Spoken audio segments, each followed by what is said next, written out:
Saze saxakeka singabantu ziindaba zabantu sixakwe ngezethu. Kodwa ke sabasathini ngoba kaloku siyaziphakelwa ezi ndaba ngabo, asizigqogqi nozigqogqa. Molweni yinda namkela kuMamgobhozi TV. Izolo ke bethunani sileli nge-call recording kamama kaXolani Sabelo ethetha noVuyokazi Nciweni.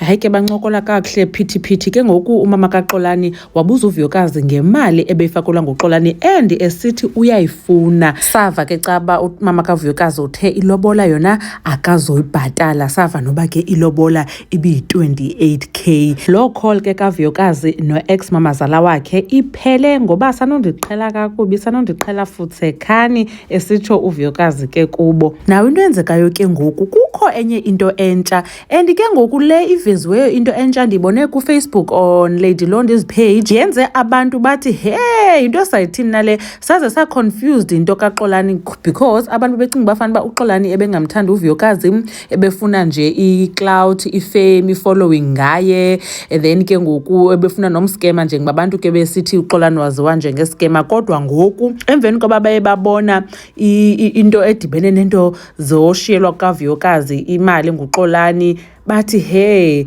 uXolani nabe kwenzeka ntoni, ucacile mos ebekhe wamthanda uVuyokazi. Nansi idocument ibonisa uXolani eshiyela uVuyokazi u-50% wemali yakhe if nokwenzeka into kuye. And then ke ngoku saphinda sabona banabantwana bakaVuyokazi naba I think ngumhlophekazi lo ngumseleku, then ungathi nonyana naye ukhona nangona ke nibona ngathi zifihliwe. So abantu ba-confused ke ngoku bathi hey this means mos uXolani ebekhe wamthanda uVuyokazi inoba kwenzeke ntoni, ngoba nanku ebe-willing ushiyela uVuyokazi u-50% wonke wemali yakhe, and then naba nabantwana bakhe nabo banee-percentages kule mali yakhe. Umama ke ngoku yena lo bekhalazela imali inoba ushiyelwe ntoni, asazi ke nomntana akhe inoba yena ithini into. Naw ke ngoku abantu bathi hey inoba abakwamseleku baye baya kuDr Maweni soze uve, because kuyacaca mos uXolani babekhe wamthanda uVuyokazi.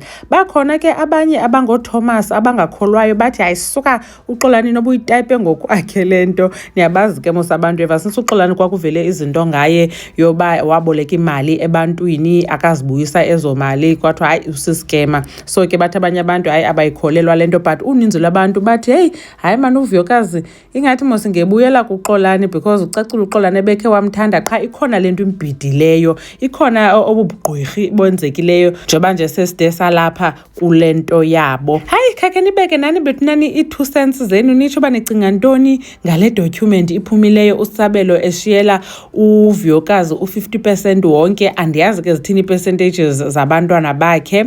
Inkosi kakhulu ke ngothi nibukele le video. uMamgobhozi uyanibona kwivideo elandelayo.